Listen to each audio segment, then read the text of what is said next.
Buenas tardes a todos. Estamos aquí para el seminario del departamento. Hoy tenemos una invitada que es Sandra Camargo. Voy a hacer una introducción y luego le vamos a dar paso para su charla.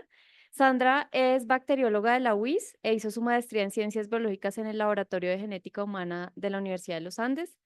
Realizó su doctorado en la Universidad Hebrea de Jerusalén, donde creó modelos de cultivos 3D para estudiar la interacción de células tumorales, fibroblastos y específicamente de cáncer de vejiga y de próstata.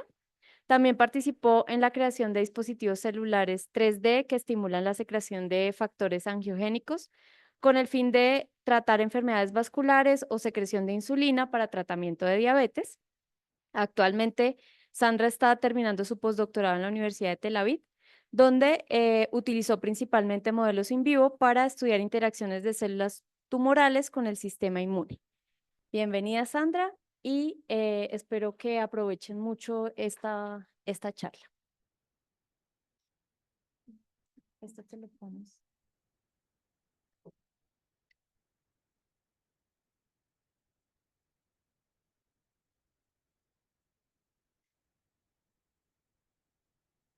Listo. Bueno, hola a todos. Gracias, Caro, por la introducción y por la invitación. Entonces, como Caro dijo, pues hoy voy a hablar acerca del proyecto que estoy haciendo durante mi postdoctorado y específicamente voy a hablar sobre la tecnología que usamos en el laboratorio para estudiar interacciones celulares, específicamente en cáncer y en mi caso, específicamente en el cáncer de seno. Claro. Entonces, bueno, la tecnología de secuenciación de interacción física de células fue desarrollada en mi laboratorio por la directora del laboratorio cuando yo estuve haciendo su postdoctorado, pero primero vamos a empezar a hablar un poquito acerca de pues, un resumen o una breve introducción acerca de la secuenciación de una sola célula. Entonces, básicamente, cuando hacemos secuenciación de una sola célula, tenemos un tejido que vamos a disociar y para poder disociar ese tejido en una suspensión homogénea de células, tenemos que utilizar enzimas específicas dependiendo de las células que queramos aislar.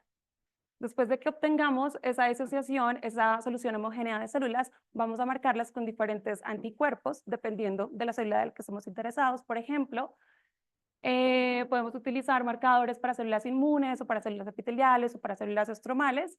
Y después vamos a hacer un gating strategy en citometría de flujo y vamos a, a excluir los agregados celulares acá basados en el tamaño de las células y en la granulosidad de las células y vamos a excluir los agregados celulares o las células que vengan en pares y solamente vamos a hacer sorting de una sola célula. Después de que hayamos ya especificado qué célula queremos, entonces vamos a hacer sorting en platos que van a tener unos reactivos específicos que van a romper la membrana celular. El material genético va a quedar flotando y después de eso lo que hacemos son librerías. Librerías básicamente es que tomamos ese material genético que estemos trabajando, en este caso RNA, y vamos a expandir nuestro material genético y lo vamos a marcar con diferentes barcodes para saber qué célula es, de dónde viene, dependiendo de la muestra que hayamos hecho sorting. Y después de eso hacemos un análisis computacional. Entonces, el análisis computacional básico consiste en agrupar las células que se parecen. Entonces, lo que hacemos es que tenemos expresión de genes y basada en esa expresión de genes de las células que se parezcan entre ellas, hacemos clusters de esas células y luego le damos nombres. Esos nombres se llaman anotaciones. Esas anotaciones se hacen basadas en la literatura.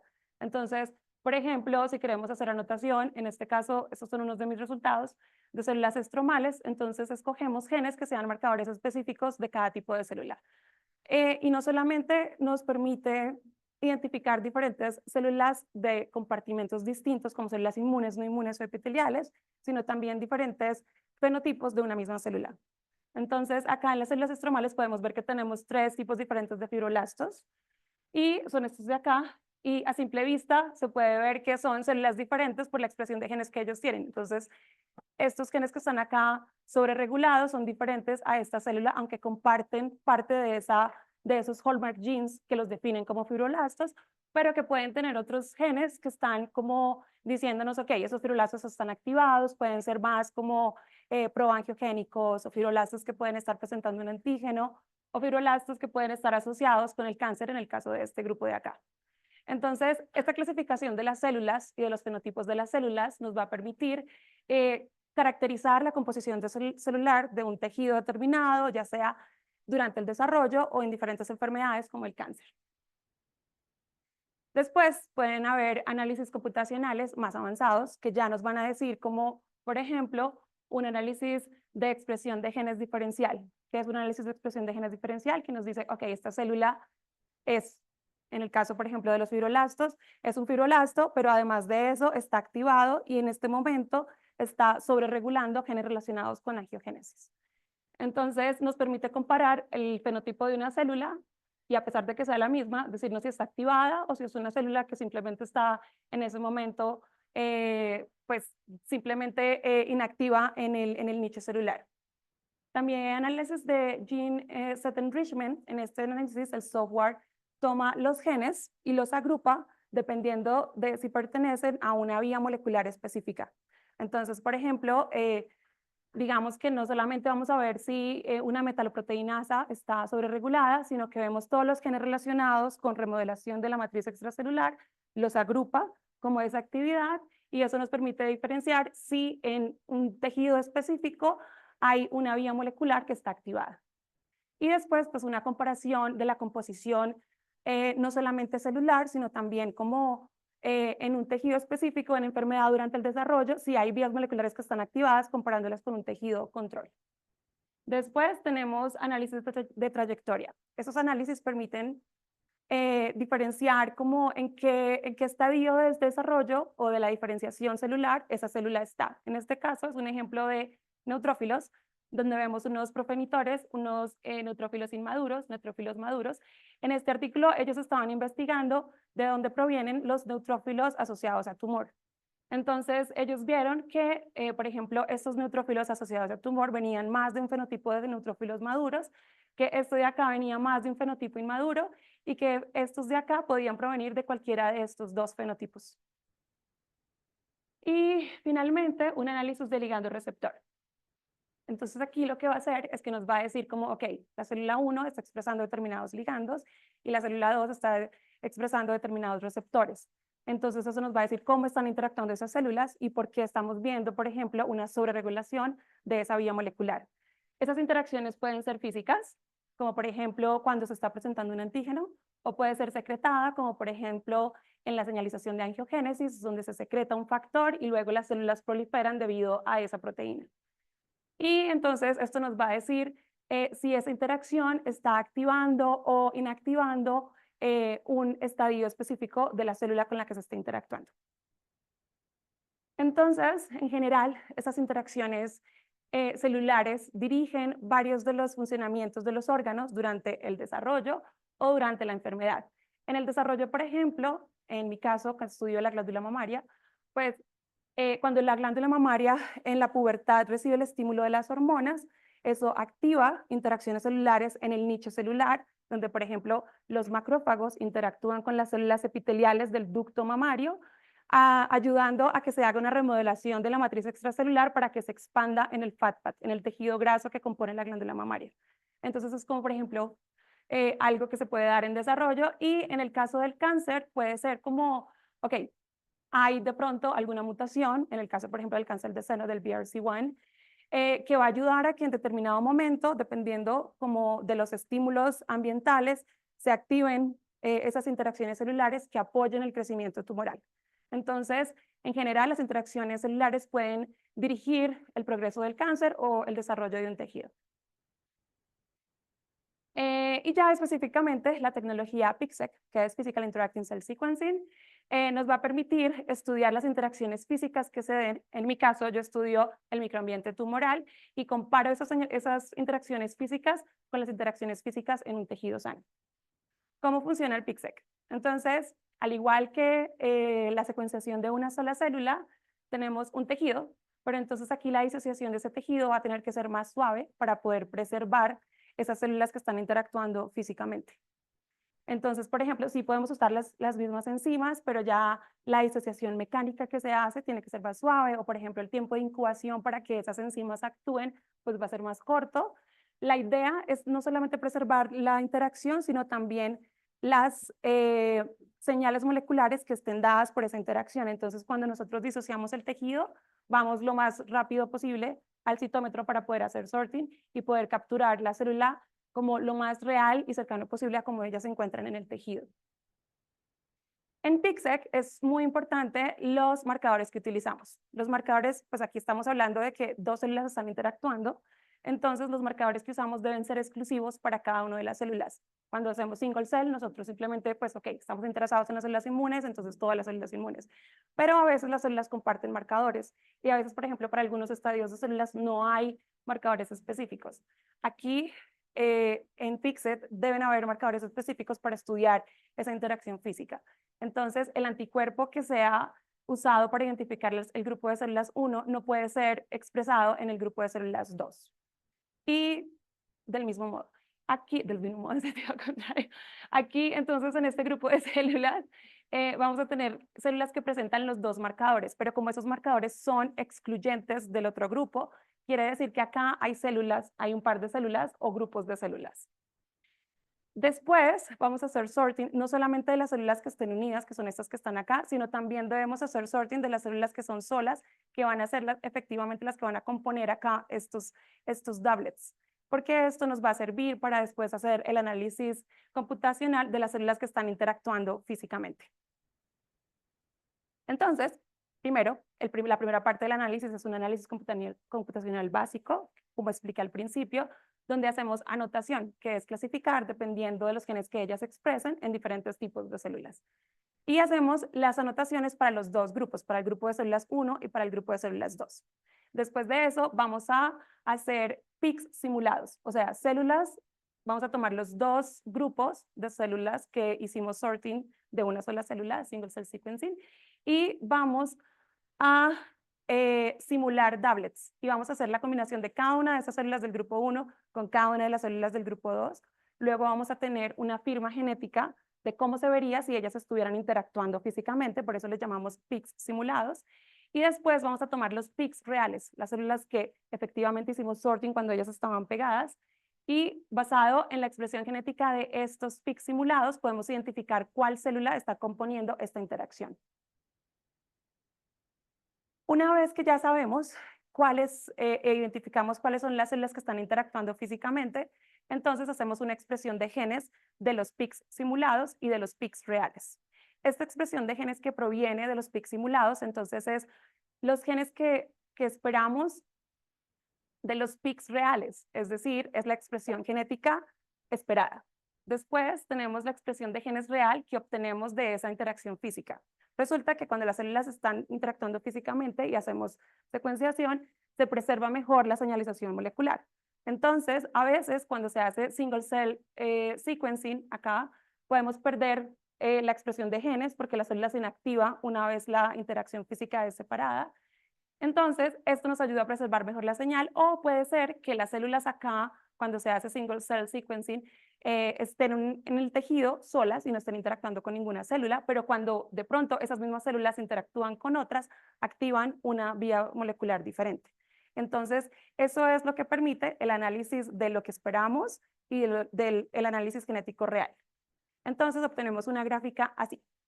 En gris acá vemos la expresión génica de los PICS simulados y en colores vemos la expresión génica de los PICS reales. Acá arriba vemos los genes que están sobreexpresados y acá vemos los genes que están disminuidos. Entonces eso no solamente ya tenemos qué células están componiendo la interacción física, sino también vamos a tener si hay alguna vía molecular que esté activada por esa interacción física. Esto nos va a permitir evaluar no solamente las interacciones físicas en un tejido, sino también nos va a permitir preservar un poco la localización espacial, porque si ellas están interactuando físicamente cuando hacemos la secuenciación, eso quiere decir que ellas están juntas en el tejido. Después de eso, también podemos hacer un mapeo de las interacciones físicas en el tejido y después, por medio de análisis, como los que expliqué al principio de ligando-receptor, podemos hacer un mapeo de interacciones físicas y de interacciones secretadas provenientes de esa interacción física. Mi proyecto, específicamente del que voy a hablar hoy, es las interacciones físicas durante el desarrollo normal de la glándula mamaria y durante el cáncer de mama. Entonces, básicamente lo que nosotros dijimos es como, ok, si comparamos esas interacciones físicas durante el cáncer con las interacciones físicas dadas en el tejido normal y vemos diferencias entre ellas, de pronto podemos identificar algún target terapéutico que podamos perturbar o, por ejemplo, interacciones específicas que nos permitan estratificar qué tipo o qué estadio del cáncer es. Utilizamos un modelo transgénico de ratón, que es el MTV-PYMT. Este modelo de ratón lo que hace es que va a expresar este oncogen, el PYMT, y las hembras que expresen el oncogen van a desarrollar cáncer de mama. Y no solamente es como, por ejemplo, esos modelos ortotópicos en los que tú inyectas una célula tumoral y entonces obtienes el tumor. No, acá se observa todos los estadios desde hiperplasia, que son estadios no malignos, neoplasia, etapa temprana del carcinoma, etapa avanzada del carcinoma. Y lo que hicimos fue compararlo con diferentes estadios a las mismas edades del desarrollo del tumor, pero en la glándula mamaria normal. Lo primero que hicimos fue caracterizar las células que componían el tejido tumoral y las células que componían el tejido normal. Y después de eso, por un análisis donde tratamos de ver cómo el comportamiento de las células, las agrupamos en diferentes nichos, tratando de identificar un nicho tumoral. Hicimos secuenciación de una sola célula, hicimos secuenciación de células que interactúan físicamente y además de eso hicimos análisis de ligando receptor para tratar de identificar las señales que son dadas en el nicho tumoral. Entonces, lo primero fue identificar qué células componen la glándula mamaria. Este es el grupo de células de todas las muestras a todos los tiempos que tomamos las muestras y también en el tejido normal y en el tejido tumoral. Identificamos células del compartimento linfoide, células del compartimento mieloide, los diferentes tipos de células epiteliales que componen la glándula mamaria y células endoteliales.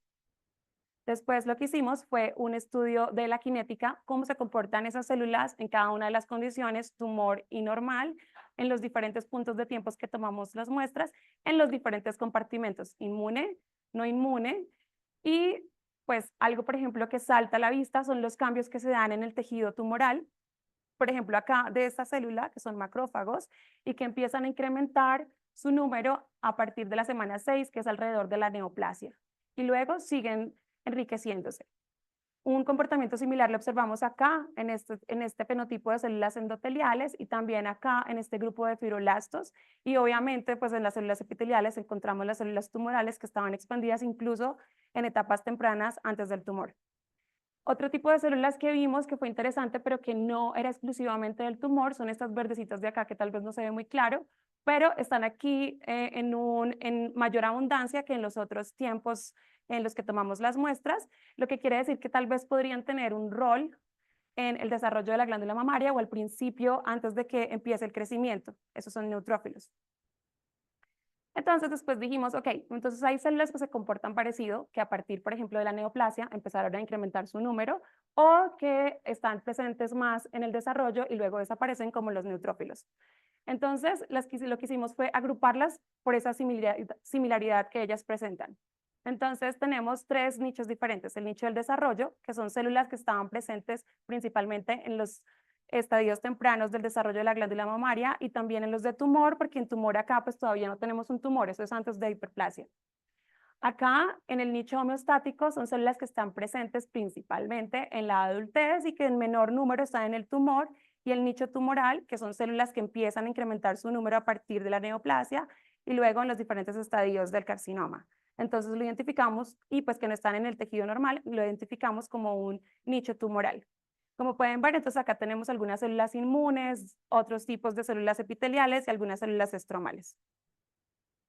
Como había en mayor número células inmunes y diferentes tipos de células epiteliales, entonces dijimos, bueno, tal vez ellas, si están comportándose similares, puede que estén en el mismo espacio y puede que estén interactuando físicamente. Entonces lo que hicimos fue usar marcadores específicos para células inmunes, entonces utilizamos un marcador general que nos va a dar todas las células inmunes, o sea, todas las células inmunes expresan CD45. Y luego utilizamos un marcador para las células epiteliales que es EpCAM. Entonces podemos tener nuestro single background, que son células solas, no en doublets ni en agrupación, que expresan el marcador de células inmunes y el marcador de células epiteliales. Y después acá tenemos las células que están expresando esos dos marcadores exclusivos, lo que quiere decir que ellas están en pares. Entonces, lo primero que hicimos fue validar si efectivamente estábamos teniendo esos pares de los dos tipos de células. Esto es una fotografía en microscopía confocal donde vemos una célula epitelial marcada con EpCAM, con este mismo marcador, y una célula inmune marcada con CD45 en verde. Y luego, después de secuenciarlo, hicimos una validación. ¿Qué es una validación? Queríamos saber si esas células que nosotros creemos, este doublet, que están interactuando físicamente, si expresan los marcadores tanto de las células inmunes solas como de las células epiteliales solas. Y eso le llamamos las células que interactúan físicamente.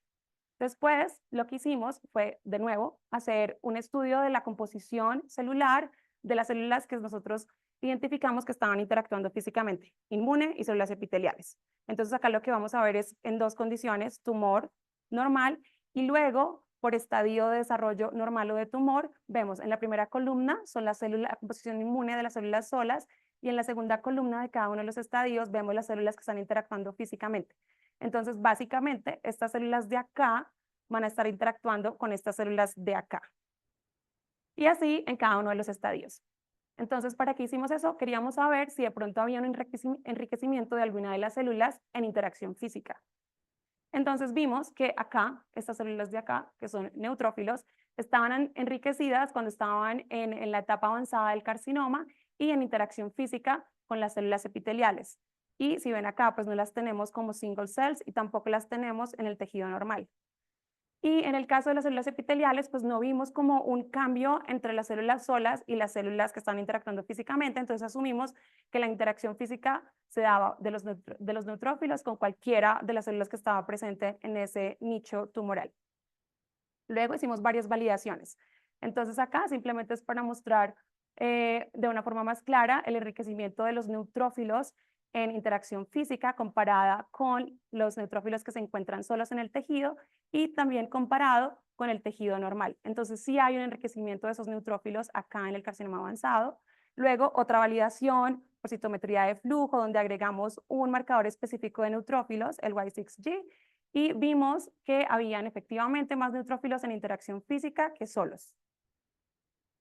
Entonces, después utilizamos la misma estrategia en citometría de flujo, donde teníamos células inmunes, células epiteliales, y aquí en estos doublets lo que hicimos fue hacer otra ventana y marcar con el Y6G los doublets que estaban compuestos por neutrófilos. Hicimos de nuevo una validación por microscopía confocal y vimos que acá había neutrófilos interactuando con una célula tumoral. Luego, de nuevo, una validación del transcriptoma para saber que esos PICs sí estaban expresando los genes de los neutrófilos y los genes de las células epiteliales.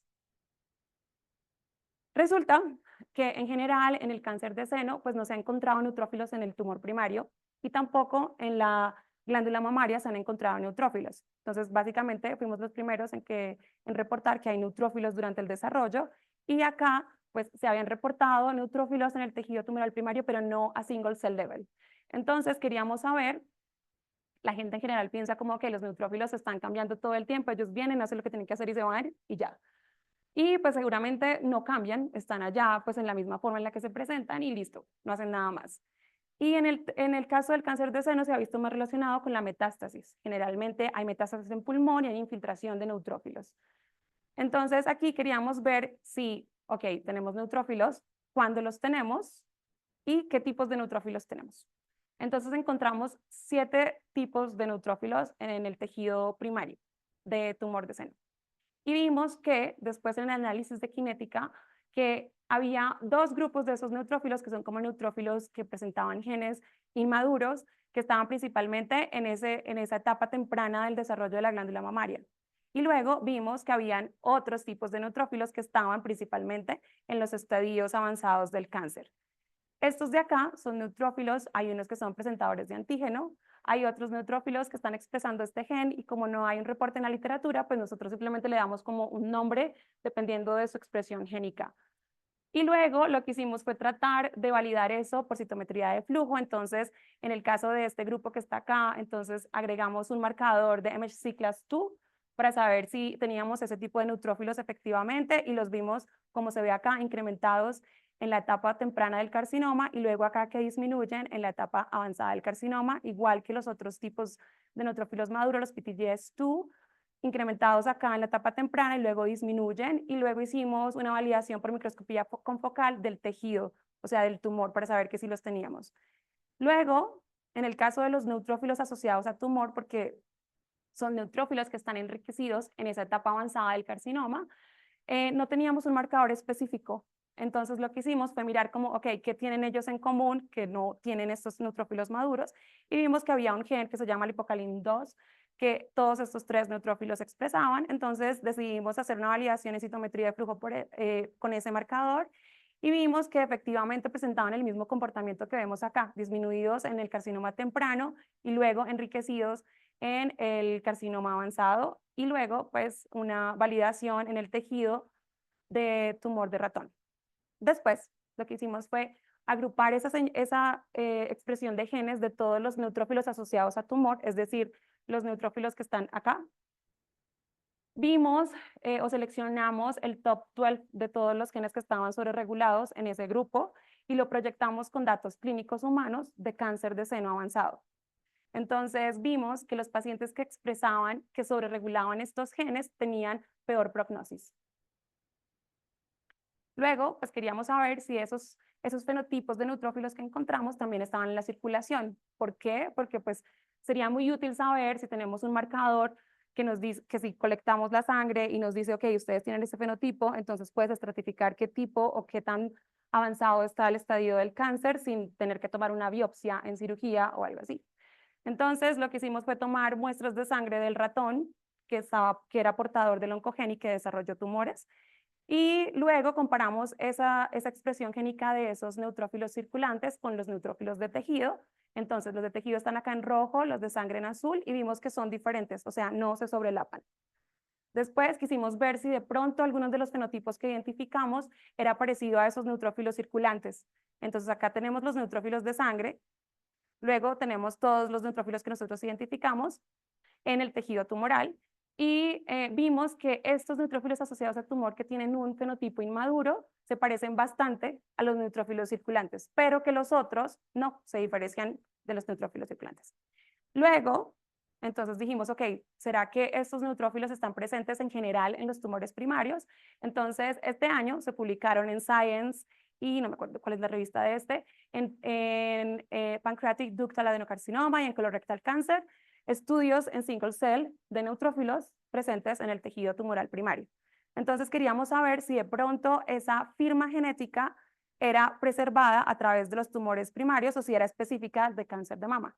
Y vimos que en general sí se preserva en los tejidos, en los tumores primarios, pero que en todos los tumores primarios se diferencia con los tumores circulantes de cada uno de esos cánceres.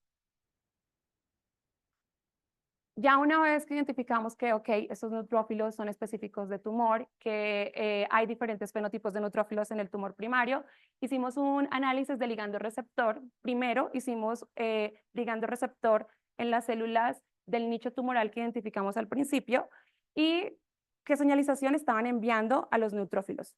Entre la señalización interesante que encontramos, vimos que esos macrófagos que están incrementando durante el desarrollo del tumor son los que reclutan basados en esa señalización molecular a los neutrófilos para que vengan al tejido tumoral. Entonces dijimos, ok, vamos a validar si efectivamente esos macrófagos están reclutando a los neutrófilos. Entonces tomamos los tumores del ratón que portaba tumores, obviamente lo cortamos e hicimos microórganos. Los microórganos son fragmentos de tejido específico que van a preservar toda la arquitectura, toda la estructura del tejido y se va a mantener funcional in vitro. Esos microórganos van a secretar al medio todos los factores que, pues, que tiene el tejido para soportar el crecimiento del tumor. Entonces, eso lo llamamos medio condicionado. Después aislamos macrófagos de la médula ósea y los sembramos con medio normal y con medio condicionado del tumor para activarlos. Después aislamos neutrófilos de la médula ósea y los expusimos a macrófagos no activados y a macrófagos activados y revisamos dónde migraban más y encontramos que los neutrófilos migraban más en la condición donde activamos los macrófagos con el medio condicionado del tumor. Después queríamos saber si nuestro análisis, porque todo este análisis tú haces simulaciones, miras como la expresión génica, pero no sabes al final si de verdad se está expresando esa proteína, o sea, si ya a nivel proteico de verdad tienes esa señal.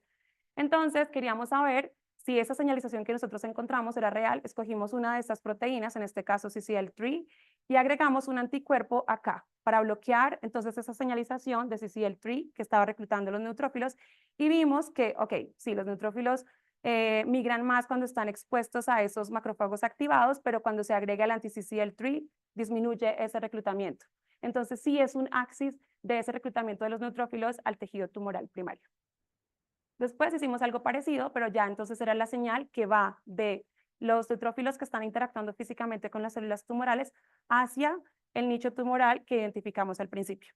Y vimos que el mayor número de interacciones significativas se daba con las células endoteliales, y si lo sumamos con las interacciones que van hacia los pericitos, entonces el mayor número de interacciones va hacia ese nicho perivascular, lo que podría sugerir que ellos pueden estar localizados en ese nicho perivascular, cerca de los vasos sanguíneos, que tiene sentido, pues porque los neutrófilos vienen de circulación, hacen migración transendotelial, entran al tejido y pues aparentemente ahí están interactuando con las células tumorales. Vimos que había una sobreregulación de factores angiogénicos, entonces están induciendo el crecimiento de vasos sanguíneos. Y acá es validación por microscopía confocal de nuevo. En verde, no sé si se alcanzan a ver, pero es un vaso sanguíneo. Acá en blanquito están los neutrófilos interactuando con una célula tumoral en el nicho perivascular. Estas son muestras humanas de cáncer de seno. Vemos acá un neutrófilo en rosado, células epiteliales en verde y acá un vaso sanguíneo. Entonces, como que sí pudimos validar esa localización espacial dentro del tejido. Después hicimos ese análisis genético para saber si habían genes que se estuvieran sobreregulando o disminuyendo por la interacción física. Entonces, de nuevo, acá en gris tenemos esos pics que simulamos, es decir, cuando tomamos las células solas, hacemos todas las combinaciones y decimos, ok, esperamos que la expresión génica sea esta. Y luego, en los colores que ven, en rojo y verde, están esa expresión real de genes de la interacción física. Arriba están los que están sobreregulados y abajo los que están disminuidos. En general vimos como genes súper interesantes que tenían que ver con epithelial mesenquimal transition, que está relacionado con metástasis, genes que están relacionados directamente con metástasis, con invasión y con angiogénesis. Y disminuidos vimos algunos marcadores que son específicos de células epiteliales diferenciadas de la glándula mamaria. Entonces, si están disminuidos, quiere decir que entonces de pronto esos neutrófilos están interactuando o con células epiteliales progenitoras o que están produciendo una desdiferenciación, que es también característica de un tumor agresivo. Después hicimos una estratificación de ese análisis de expresión génica por cada uno de los grupos de neutrófilos que nosotros identificamos. Acá solamente en verde están los neutrófilos que están presentes en el tumor. Los de desarrollo no los usamos. Y el compañero de esos neutrófilos en rojo pues son las células epiteliales tumorales. En general encontramos señalización que estaba sobreregulada relacionada con la proliferación celular. Luego hicimos una validación in vivo y utilizamos un marcador de proliferación celular y vimos que las células que están interactuando físicamente pues presentaban un mayor porcentaje de ese marcador comparado con el background de células solas. Después hicimos un cultivo in vitro donde hicimos cocultivo de los neutrófilos con células tumorales, y además de eso separamos a los neutrófilos de las células tumorales por un transwell para saber si de pronto esa inducción de la señalización de proliferación estaba dada o por la interacción física o por la interacción secretada. Y acá vimos que efectivamente las células que están interactuando físicamente tienen un mayor porcentaje de Ki67, que es ese factor de proliferación. De una forma parecida, también encontramos inducción de una señalización angiogénica y vimos, por ejemplo, este marcador que es muy conocido y que es como el factor principal de angiogénesis, VEGF-A, y otros ligandos que estaban sobreregulados por esa interacción física entre los neutrófilos y las células tumorales. De nuevo, hicimos una validación in vivo, donde vimos que las células que estaban interactuando físicamente tienen una tendencia a expresar más VEGF-A que las células que están solas. Y luego, otra vez hicimos in vitro el mismo cocultivo, pero esta vez analizamos VEGF-A y vimos acá que las células que están interactuando físicamente pues presentan un mayor porcentaje de VEGF-A que las otras condiciones. Y luego, además de eso, igual que en el análisis general de la interacción física de neutrófilos con células tumorales, acá en el análisis estratificado vimos que había una sobreregulación de genes relacionados con metástasis, con migración y con invasión. Y si se dan cuenta, los pares de neutrófilos que están induciendo esta señalización son neutrófilos asociados a tumor, que pues tiene sentido. Y entonces decidimos hacer un scratch assay. Entonces, scratch assay básicamente tú siembras una monocapa de células, haces una herida o una línea en el medio y luego lees in vivo en microscopía, ¿cómo se dice? Yes, live microscopy. Entonces, miras cuánto migran las células y luego por un programa tú dices, ok, estas células migraron más rápido, más lento, estas no migraron, etcétera. Entonces ahí lo que hicimos fue sembrar células tumorales con neutrófilos, células tumorales con el medio condicionado de los neutrófilos y luego sembramos células tumorales con neutrófilos, pero bloqueamos la interacción física agregando un reactivo que disminuye, que no permite que las células se peguen. Y vimos que las células que están en cocultivo, o sea, que están interactuando físicamente, migraron más que las otras condiciones. Entonces también validamos esa señalización de migración. Luego tomamos principalmente los genes que estaban expresados por esta interacción física que sobreregulaba esa señalización de migración o de agresividad que vimos y la proyectamos otra vez en datos humanos. Y vimos que los pacientes que estaban sobreregulando estos genes tenían peor prognosis. Después, entonces dijimos, ok, vamos a quitar los neutrófilos y mirar si de pronto afectan esas vías moleculares que identificamos. Entonces lo que hicimos fue utilizar el anticuerpo, el Y6G, que es específico para neutrófilos, y lo inyectamos diario. En general, eh, eh, eliminar neutrófilos es muy difícil porque hay un recambio constante de la médula ósea de neutrófilos. Entonces, por eso es que se hicieron inyecciones diarias, que es un tratamiento bastante fuerte. Algunos animalitos no pueden sobrevivir. Y además acá estamos hablando de que ya teníamos un tumor grande, es el estado avanzado de tumor. Pero igual vimos una disminución de esos neutrófilos en la glándula mamaria comparada con el isotipo. Y después entonces evaluamos por citometría de flujo y por secuenciación si había un cambio en esas vías moleculares que nosotros identificamos. Y vimos en citometría de flujo que las células epiteliales solas o las células epiteliales en interacción con células inmunes disminuían el porcentaje del marcador de proliferación cuando los neutrófilos fueron tratados, comparado con el isotipo. Luego, en el transcriptoma, vimos que señalización relacionada con proliferación y genes de invasión estaban disminuidos cuando se trató con el anticuerpo el Y6G. Y luego hicimos un GeneSet Enrichment Analysis, que es lo que les dije al principio, que es cuando en el software tú pones toda tu expresión de genes y ellos agrupan esos genes por vía molecular. Y vimos que en la vía molecular de proliferación estaba disminuida en las células epiteliales que fueron tratadas con el Y6G. Después, como parte de la señalización que encontramos fue acerca de angiogénesis, entonces quisimos ver qué le pasaba a las células endoteliales. Entonces las marcamos otra vez con el marcador de proliferación esta vez para saber si había un crecimiento o proliferación de los vasos sanguíneos y vimos que disminuía en los ratones tratados con anti-Y6G. También hicimos secuenciación de las células endoteliales y vimos que genes relacionados con la proliferación o algunos receptores, de hecho, específicamente involucrados en la señalización de la vía molecular VEGF-A, que es de angiogénesis, estaban disminuidos. Entonces aquí, en conclusión, básicamente tenemos como las interacciones celulares dadas en el nicho celular primario del tumor de seno. Aquí entonces tenemos los macrófagos que reclutan por medio de la señalización de CCLs neutrófilos al tejido primario. Los neutrófilos cuando llegan interactúan físicamente con células epiteliales, induciendo señalización de proliferación, de invasión, de migración, y que cuando ellos están interactuando físicamente van a hacer sobreregulación de genes específicos que inducen angiogénesis en las células endoteliales y que esta interacción física se da cerca del nicho perivascular.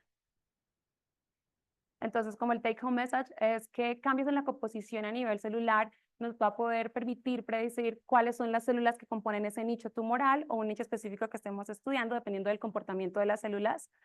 Que los neutrófilos, en el caso del cáncer de seno, están enriquecidos en interacción física con las células tumorales y que esa interacción de los neutrófilos con las células tumorales inducen o soportan el crecimiento tumoral. Entonces, básicamente es como esa perspectiva de analizar los cambios que ocurren en el tejido tumoral desde la interacción celular, permiten, por ejemplo, identificar la tasa de supervivencia, estratificar el estadio del tumor y además de eso, potenciales biomarcadores. Entonces, por qué sirve? Porque identificamos algunos genes o que estaban reclutando neutrófilos o que estaban induciendo señalización específica en alguna de las vías moleculares como angiogénesis o, por ejemplo, podríamos perturbar específicamente esa interacción celular. Y ya, pues agradecimientos, este es mi lab en la Universidad de Tel Aviv. Ori es un estudiante de doctorado super pilo que hace análisis computacionales muy complejos y pues nada, gracias al funding del proyecto. Gracias.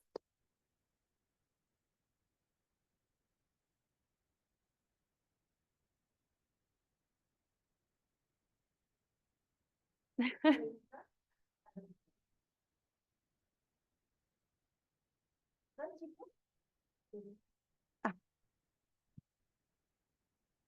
Julia.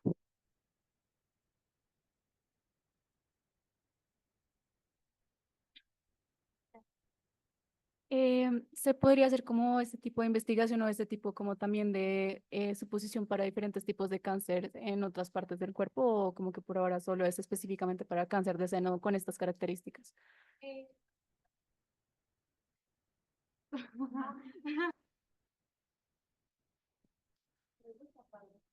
¿Está apagado?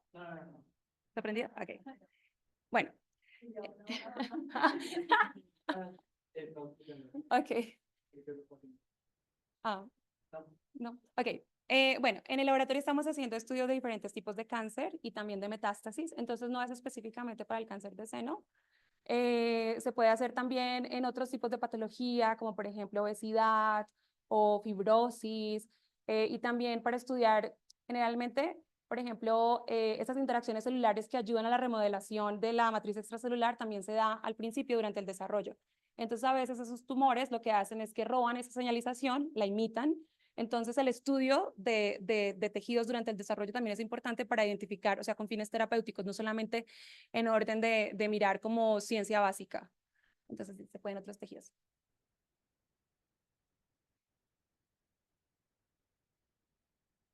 ¿Qué tan complicado sería adaptar este análisis paciente a paciente? O sea, sabemos que actualmente para determinar como la gravedad del estadio de tumoral del paciente, pues se realiza una biopsia. Y tú mencionaste que esta podría ser una alternativa para ver pues el avance mediante los neutrófilos. ¿Qué tan fácil en comparación a los métodos que tenemos actualmente es?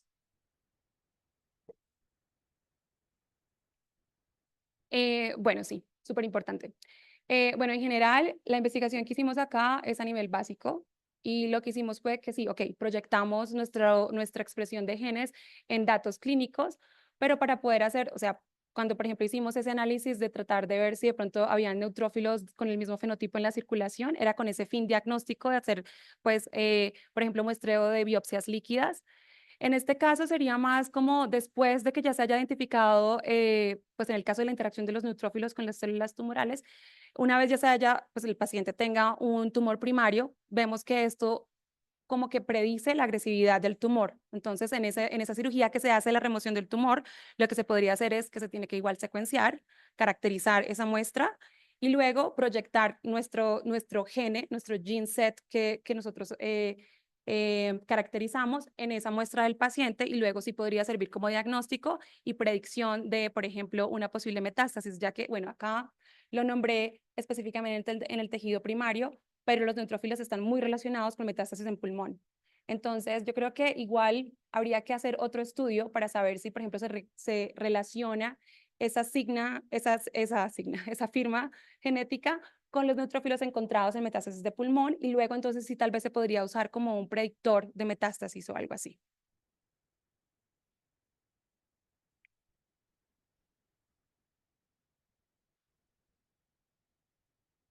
Te iba a preguntar ya más alejado del tema, ¿cómo llegaste a ese proyecto? ¿Cómo? Sí. Bueno, en el doctorado yo estudié, ay, perdón.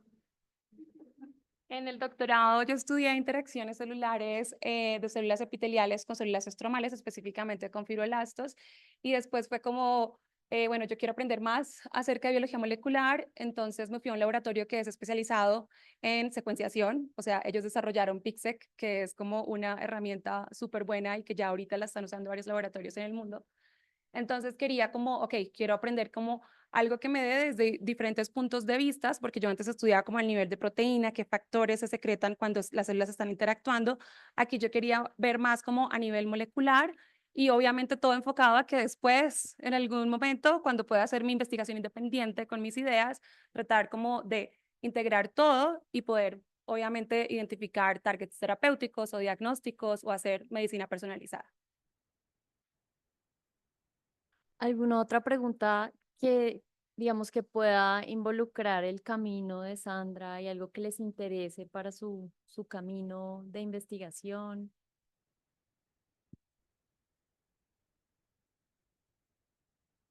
Sandra y yo fuimos compañeras en bueno, yo fui su jefe. No vamos a hablar de esa.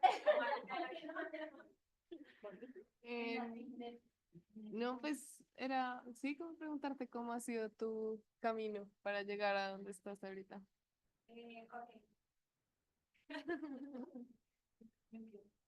Ay, gracias. Yo soy bacterióloga de la UIS. Después de eso, bueno, en Colombia hacer ciencia es un poquito difícil por el funding. Generalmente afuera, pues hay muchas oportunidades que ya están financiadas. Entonces acá en Colombia, pues cuando yo salí del pregrado, trabajé en una empresa de cultivo celular porque quería ahorrar para poder hacer la maestría, pero luego entré acá a los Andes y tuve asistencia graduada y estuve en genética trabajando con Caro.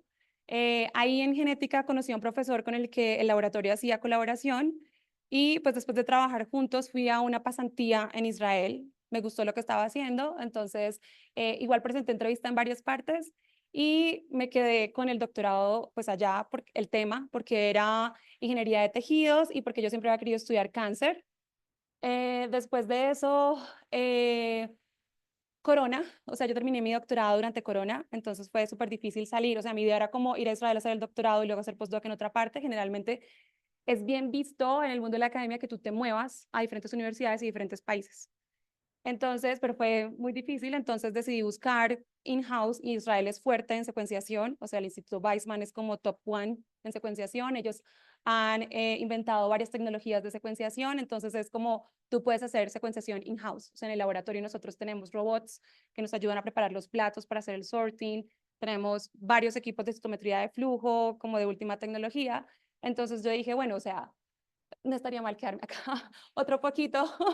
Entonces, busqué algo que me interesara, o sea, que era interacciones celulares, pero como no había estado involucrada en el estudio del sistema inmune, y yo quería ir más hacia allá, porque después entonces puedes tener como una foto general de qué es lo que está pasando en el tejido, entonces escogí ese laboratorio y ya, básicamente eso, o sea, es como tocar puertas. Acá lo bueno que creo que tiene los Andes es que hay muchas conexiones, o sea, la gente salió, hizo pasantías, conoce gente y pues los contactos ayudan, no es como que haya una influencia o algo así, simplemente ayudan en ponerte en contacto, porque a veces es difícil, por ejemplo, poder hablar con el profesor, solamente hablar y presentarte.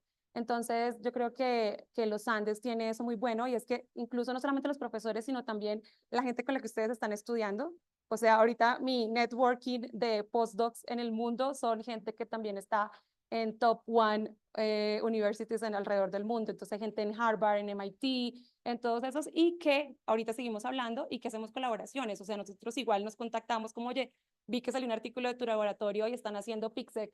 ¿Puedo hacer PICSEQ? O sea, literalmente mi vecino de laboratorio cuando hice la maestría me contactó y estamos colaborando. Entonces es súper importante con los que se sientan, con los que hablan y nada, a mantener el contacto.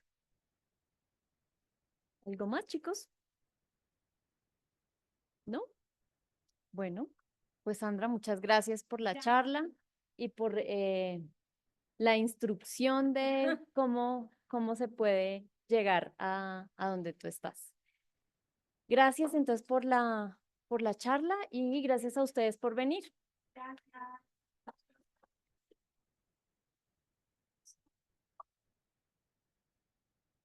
En nuestra clase vamos a ver